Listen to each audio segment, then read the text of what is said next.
شاہ عبدالعزیز رحمۃ اللہ علیہ سے کسی نے کہا کہ آپ کا قرآن اتنا ثقیل نہیں ہے جتنا ہمارا انجیل ثقیل ہے. وہ پادری نے کہا کہ انجیل انجیل انجیل انجیل.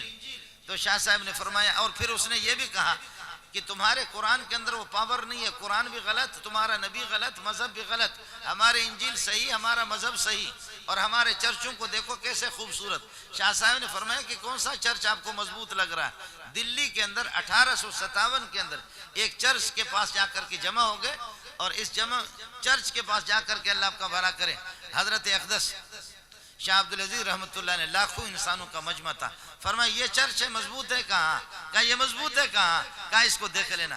لو انزلنا هذا القرآن على جبل لرأيته خاشعا متصدعا من خشية الله. اشارہ کر دیا دھڑام سے چرچ کے سامنے والی جو دیوار تھی اور صحن کی جو دیوار تھی، دھڑام سے دیوار گر گئی. عیسائی نے چیخنا چلانا شروع کیا، مسلمانوں نے نعرے تکبیر سے آوازوں نے نعرے لگانا شروع کر دی. شاہ صاحب رحمۃ اللہ نے فرمایا کہ صبر کرو، دوسری مرتبہ آیت پڑھ کر کے چرچ کی طرف اشارہ کروں گا، انشاءاللہ اس کے بلاک بھی تمہیں زمین پر نہیں ملیں گے. اس کے بعد پھر فرمایا کہ اب مسئلہ سمجھ میں آیا نہیں آیا؟ اب مسئلہ سمجھ میں آیا نہیں آیا؟ شاباش ہے ہماری مسجد کو، ہماری مولوی کو، ہمارے حافظ صاحب کو کہ جس نے سینے کے اندر قرآن کو اٹھایا ہوا.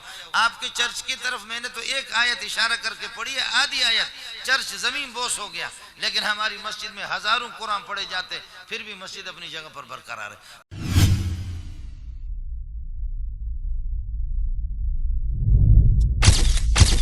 Message TV. This is your channel. This is your channel.